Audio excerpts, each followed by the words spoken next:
Indonesia harus mengakui keunggulan Thailand setelah melihat permainan mereka di final leg pertama Piala AFF kemarin. Namun banyak pihak mengatakan timnas kita dan pelatih Shin Tae-yong punya potensi besar. Kita bahas sore hari ini dengan pecinta sepak bola tanah air, koordinator Save Our Soccer, Akmal Marhali.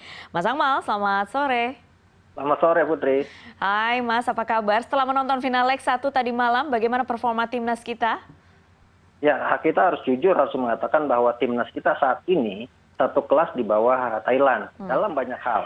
Mulai dari teknik bermain, kemudian pengalaman, kematangan, sampai kepada stamina dan juga bagaimana kematangan di dalam bermain di partai final. Ini kita semua kalah. Misalnya dari segi statistik kita juga kalah. Tadi disebutkan bahwa Indonesia hanya punya satu peluang, sementara Thailand punya 9 peluang yang menjadi sangat potensial sekali untuk kemudian mencetak gol. Dari sisi lain juga ball position misalnya kita kalah, di mana Thailand 67%, kita 33%.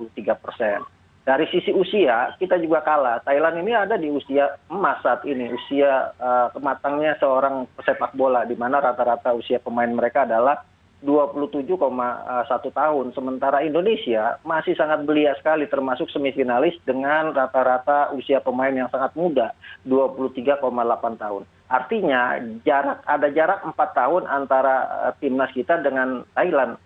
Di sini saya ingin mengatakan bahwa kita butuh proses setidaknya 4 tahun lagi untuk bisa duduk bersanding dengan Thailand dalam hal kematangan bermain. Jam terbang itu nggak bohong ya Mas Akmal, dan kemarin terlihat sekali ya ketika kita berhadapan dengan Thailand ya. Iya, kalau kita lihat misalnya bagaimana tenangnya Canatip, kemudian bagaimana Terasil Dangda yang sudah sangat matang dalam bermain, sangat tenang sekali. Bandingkan misalnya dengan Dewangga yang bola di depan gawang, tapi kemudian tinggal disodorkan saja harusnya masuk, tapi ditendang kuat sehingga kemudian akhirnya melambung di atas gawang, dan ini membuat kita tidak bisa gol dan mental kita jadi down. Artinya memang timnas kita saat ini sedang dalam proses untuk membangun fondasi yang kuat di masa depan. Gitu. Saya melihatnya bahwa sejatinya kita harus mengatakan bahwa lolosnya tim nasional Indonesia ke semifinal dan final ini sudah merupakan prestasi. Kenapa prestasi? Karena dari awal Indonesia itu tidak diunggulkan di Piala AFF kali ini. Berada di slot 3 dalam undian grup. Kemudian bisa bikin kejutan dengan mengalahkan Malaysia yang merupakan tim unggulan. Bisa menahan Vietnam yang juga tim unggulan. Bahkan bisa menyingkirkan Singapura di semifinal yang merupakan tuan rumah. Artinya kejutan-kejutan yang diberikan oleh timnas kita ini sejatinya sudah merupakan prestasi yang pada gilirannya misalnya, kalaupun kemudian kita gagal di final Piala AFF kali ini masih dalam sebuah proses untuk mematangkan fondasi yang sedang dibangun oleh Shin Tae-yong. Prestasi itu tidak bisa didapatkan dengan instan. Kenapa saya katakan tidak bisa didapatkan dengan instan? Kita bisa ambil contoh misalnya bagaimana Spanyol membangun tim nasionalnya lewat pembinaan yang bagus dan lewat kompetisi yang bagus selama 16 tahun sampai kemudian mereka juara Piala Eropa 2008, kemudian juara Piala Dunia 2010 dan juara Piala Eropa lagi 2012. Bagaimana misalnya Jerman butuh waktu 14 tahun untuk membangun tim nasionalnya kembali untuk kemudian juara Piala Dunia 2014.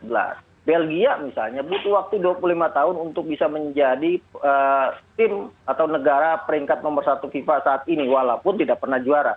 Vietnam misalnya, saya ingat sekali Vietnam itu membangun fondasi sepak bolanya kembali pada 2005 setelah kasus pengaturan skor. Sampai sekarang mereka sedang menuai hasil apa yang mereka tanamkan dalam waktu yang panjang. Artinya Indonesia butuh waktu yang juga panjang untuk membangun tim nasional yang berprestasi. Yang penting misalnya pembangunannya, kemudian polanya itu sistemik, terstruktur, terukur, dan juga pelatih juga tidak gonta-ganti. Kita 25 tahun misalnya sejak 1996 ketika Piala AFF pertama kali dimulai sampai sekarang. Kita 25 pelatih punya, artinya rata-rata setiap tahun kita ganti pelatih. Oke, Mas Akmal, tapi kalau menurut Anda, fondasi yang dibangun Shin Tae-yong sekarang ini sudah tepat untuk kebutuhan Indonesia saat ini?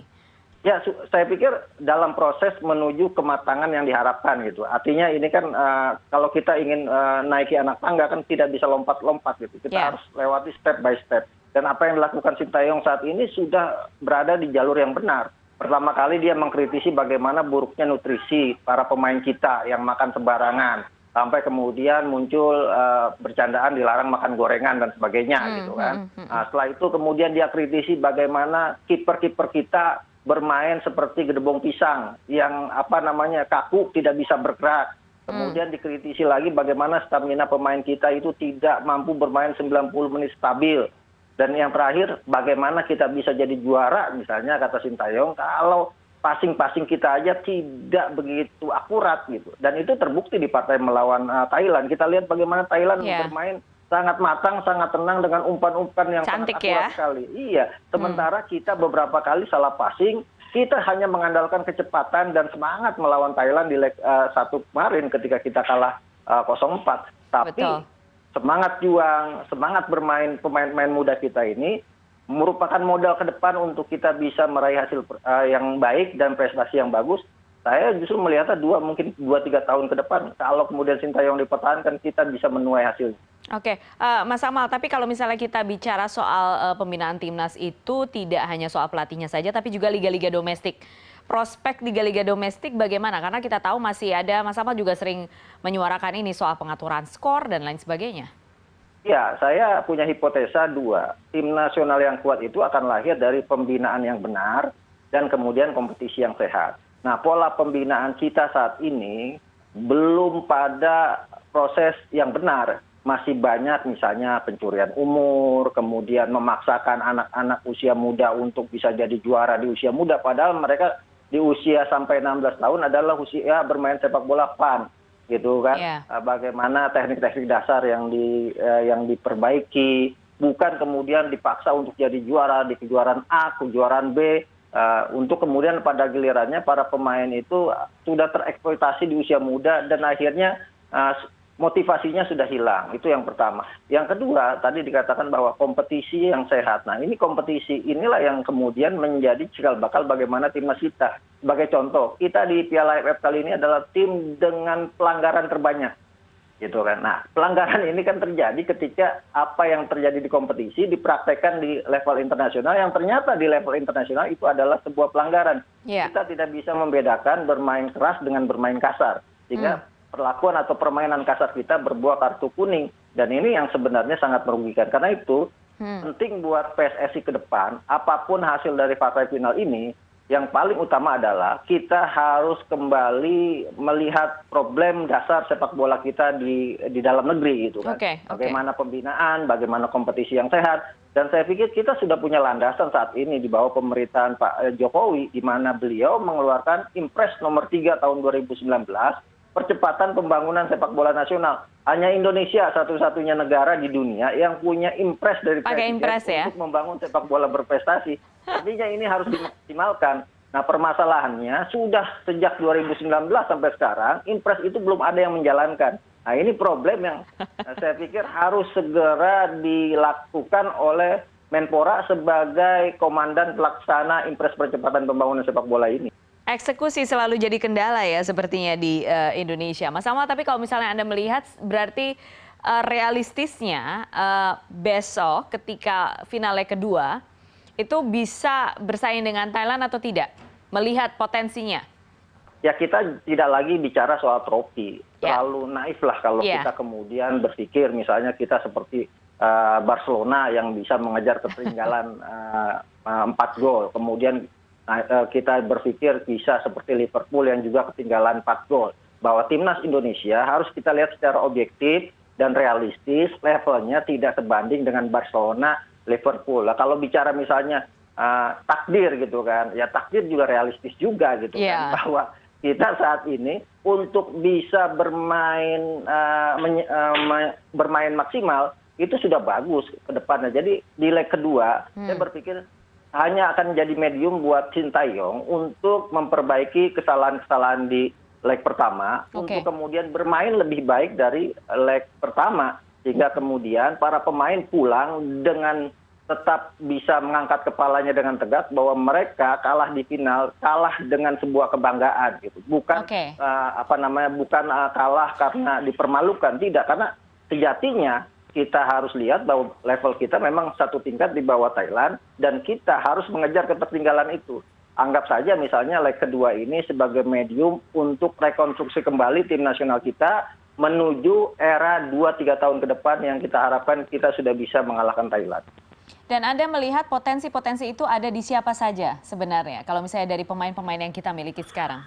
Ya, kita punya pemain-pemain muda potensial ya. Ada Arhan Pratama yang sangat luar biasa, ada Witan Sulaiman, dan saya pikir dua anak muda ini berpotensi menjadi pemain muda terbaik di Piala AFF kali ini. Ada Egy Maulana Fikri, kemudian ada Dewangga. Artinya ini potensi-potensi muda yang 2-3 tahun ke depan akan matang permainan sepak bolanya. Hanya masalahnya jangan sampai kemudian kita bibit-bibit yang bagus ini masuk ke kolam yang kotor.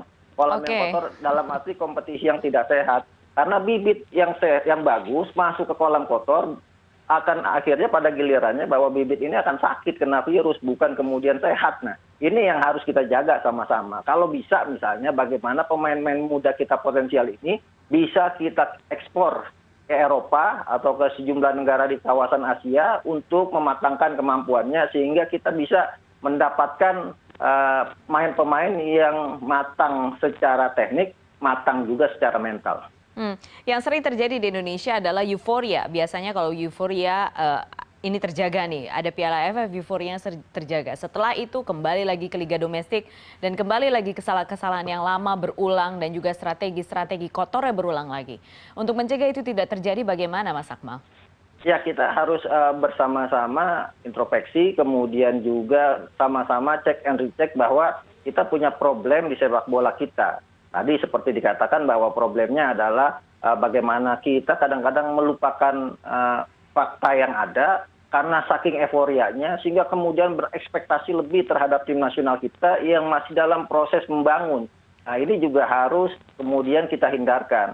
Artinya jangan sampai kemudian para pemain timnas kita terbeban dengan harapan-harapan besar kita di saat mereka sejatinya sedang dalam proses untuk menuju apa yang kita inginkan. Nah, karena itu kita perlu bersabar untuk melalui proses yang sangat panjang ini agar kemudian timnas kita bisa main bagus tanpa beban sehingga apa yang kita harapkan bersama, mimpi untuk jadi juara setelah terakhir 1991 itu bisa terwujud. Untuk PSSI misalnya kita harus terus memberikan pengingat bahwa PSSI punya tugas yang sangat besar membangun sepak bola kita. Artinya apa yang mereka lakukan adalah gambarannya nanti ada di timnas. Kalau kemudian PSSI serius membangun kompetisi yang sehat, membangun pembinaan yang berkualitas, kita yakin bahwa timnas kita akan sangat kuat. PR terdepan adalah kita bisa akan melihat bagaimana masa depan timnas kita ini di kualifikasi Piala Asia 2023 gitu kan, yang akan dilakukan atau digelar tahun 2022 nanti. Ditambah misalnya ada Piala AFF U23 yang juga digelar di bulan Januari nanti, tepatnya di Kamboja. Ini cikal bakal timnas kita masa depan yang kita harapkan PSSI bisa melakukan langkah-langkah progresif untuk menciptakan dan membangun sepak bola kita yang berkualitas dan berkelas. Oke, amin. Kita lihat besok seperti apa timnas kita berlaga di leg kedua final Piala AFF melawan Thailand. Tapi realistis saja ya. Kita realistis, tidak terlalu memberikan beban kepada timnas gitu ya, Mas Akmal ya.